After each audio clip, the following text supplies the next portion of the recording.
guys, welcome back to my channel. Today we are starting a new series called Hot Takes or something along that line, where I'm basically going to be inviting some guests on, although there's no guests today.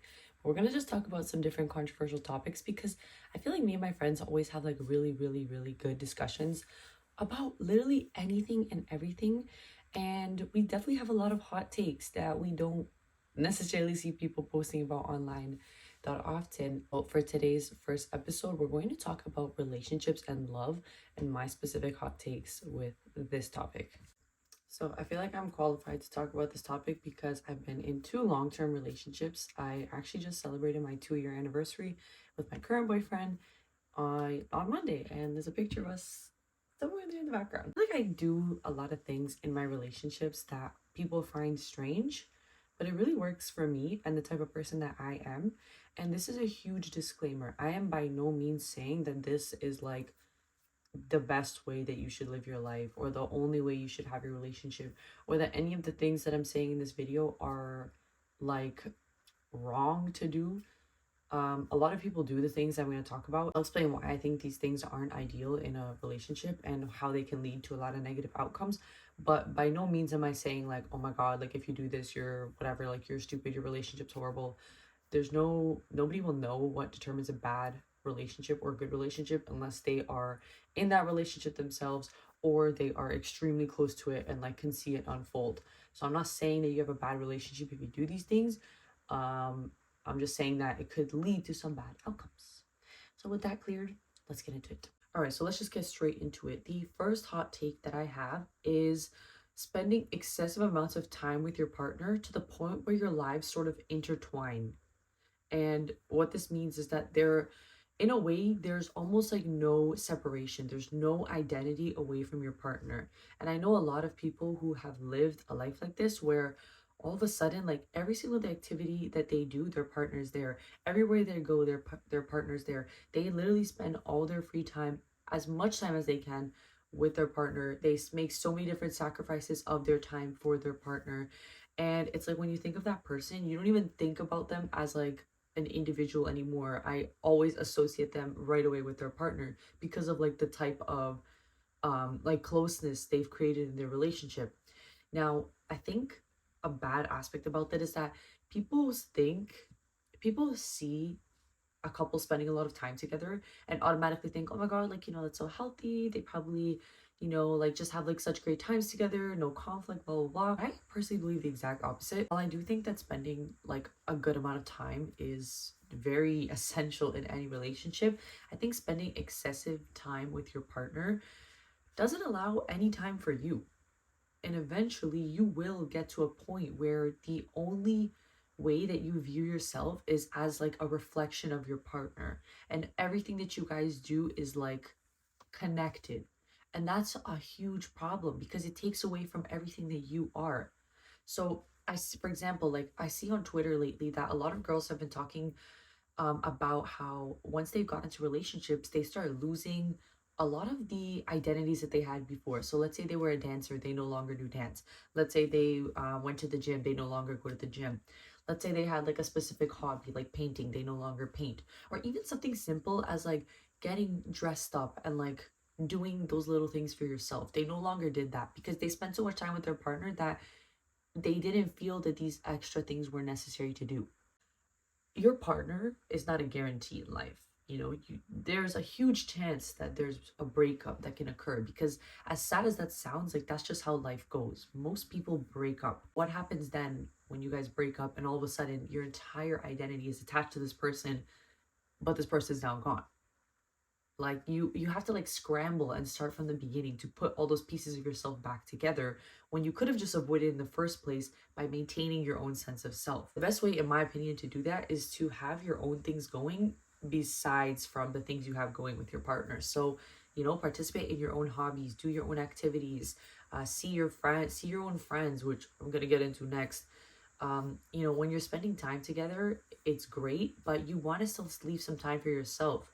You want to make sure you have time to, sit back, reflect on your thoughts, even just hanging out by yourself and like watching YouTube videos, and doing things that you like for yourself that you identify with, because nobody wants to lose their identity and have it like combined with someone. I feel like a lot of married couples aren't even like that. So why are so many young people in relationships literally centering their entire identity around the fact that they're with this person? Yeah, that is, I just feel like that can lead to so many different toxic outcomes and an entire identity crisis too. The second hot take is something that I already kind of mentioned, friends. So a lot of people get into relationships and all of a sudden they just cut off everybody. They cut off their friends. They cut off people they've known for their whole goddamn life. They just cut off everyone. They sort of isolate themselves from the world and literally only make time for their partner, only spend time with their partner. And as I mentioned before, this can definitely lead to those identity issues because you don't have anyone else. So the only person that you're learning from everything from essentially and spending time with is your partner. So you have no other external input from anyone. Not even that, you don't have any other outlets to turn to. And yes, friends are a very important thing when you're going through so many different things in life. Whether that's you're experiencing joy and you want to share it with someone. When you don't have your friends, you're only sharing that with your partner. When you're experiencing sadness and maybe you don't want to talk to your partner about it, you don't have friends, so you can't talk to them about it. Besides from like friends being there to support you, friends bring a lot of other really good qualities into your life, and it's just nice to have a group of people that you know that will always be there for you. Because let's say once again the relationship ends, now all of a sudden who's there for you? If you cut all these people off, they're never going to see you the exact same way. They might still be there for you because thankfully there's a lot of good people in the world. They'll look past something like that, but those friends are never going to view you in the same way now because you showed them that their importance to you is, it's insignificant in a way. I just think like not having any other friends, not having people that you can socialize with besides your partner, like that just limits you in so many different opportunities. I feel like certain activities you don't want to do with your partner, you want to do with your girlfriends, you want to do with your family friends, you want to do with your cousins, whatever it is. And not having that outlet, that can lead to so many issues, especially social isolation. Because while you have your partner, you can still feel isolated away from everyone else. And it can get to a point where you and your partner both don't really see any other people. You don't really hang out with any other people. So you're always just with each other. But because you're with each other too much, now you start finding things you don't like. Now you start arguing. Now you start, causing problems. Now you feel like you're together, but you're still isolated from the world. And I just don't understand why someone would even want a life where they don't have friendships, and where they're not engaging actively with others. Because to me, friendships are one of the most beautiful things about life. And I'm so happy that I have a lot of really good friendships. And I would not give them up or sacrifice them for anybody or anything. Like, I don't care. Even if there was a ring on my finger, I am still going to be friends with the people that I'm friends with now. You know, God willing, everything goes well. You need to find a balance between these relationships. And if you don't, then like tipping the scales in either way is not good. Obviously, no one wants to just focus so much on their friends that they're like neglecting their partner, but then you shouldn't focus so much on your partner that you're neglecting your friends. So without that healthy balance, I just don't see how people have a healthy relationship. Like, it's just, you need friends. I might be a little biased on this topic because I got really lucky where my partner has a really, really great group of friends, and I love his friends. And I think I have a really great group of friends, and some of our friends have even like become friends together. I love that. Like, that's how it should be. And the way that I see it too, which is another one of the hot takes, but if you don't like your partner's friends, that's a huge red flag because those people represent your partner in a way. A lot of people are very similar to their friends. They share similarities, they share ideologies, they share values, beliefs, um, preferences of certain things. And if you don't like your partner's friends, if you don't think that they're good people, if you think, for whatever reason you don't like them, then that kind of also reflects on your partner. And there may be things that your partner, may later on show to you that you don't like. And not even that, if you don't like your partner's friends and you have an intention of like getting married to this person and raising children with them, how are you then going to feel when your children are around these people?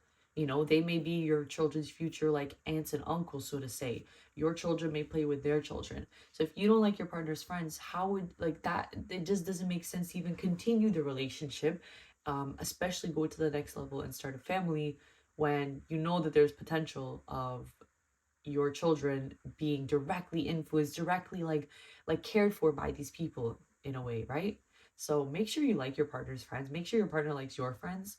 There should just be overall harmony there. There, like, that's like a given. That, to me, that's like a deal breaker. Like, it needs to exist. Another hot take for me is PDA.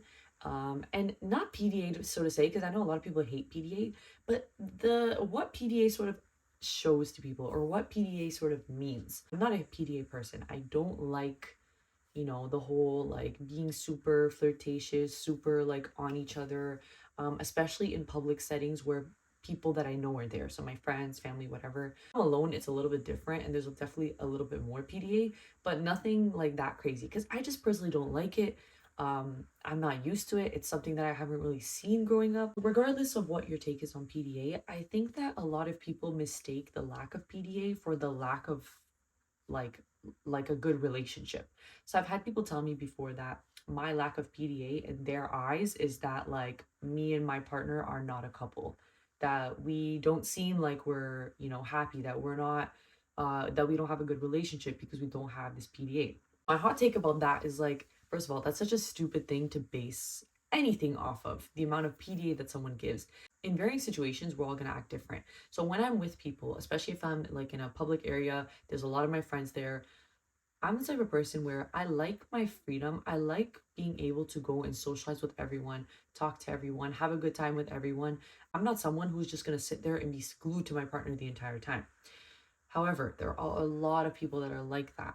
And because I'm not like that, it makes people think like, oh, like there must be something wrong in their relationship because she doesn't do those things, which is completely untrue. The fact of the matter is that I don't feel the need to be completely and utterly glued and attached to my partner in social settings. I know that they have a life outside of me, I have a life outside of them, and we can still come together in these social settings, have a good time, but without having to spend every single minute with each other.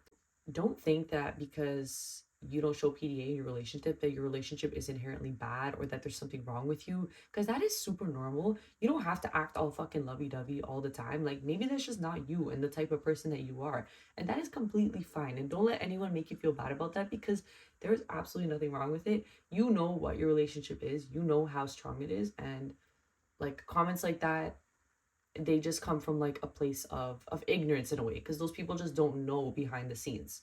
Now, this is like kind of a hot take on love in general. I truly believe that majority of people do not find their true lover, or they do not find their soulmate. They do not find someone who like really ignites that like passionate sort of like fiery love that like they talk about in the movies or in the books. And the reason I think that is because if you look at like, for example, parents, uncles, not uncles, why am I saying uncles? Your parents, your family members, your family friends, your whoever other like adult figures that you see in your life, can you really count on like one hand of how many people you have seen that are like passionately in love, or how many people that you know that have like this burning sort of love that they really truly are soulmates? We don't know the behind the scenes of a lot of these people's relationships, but we do know behind the scenes of a lot of relationships, because whether that's family members, whether that's friends, whatever it is, fortunately, it just seems like most people do not fall for someone that is truly right for them. So for example, like the beginning of a relationship, it's always that honeymoon phase and you feel like, oh my god, this is the best thing ever.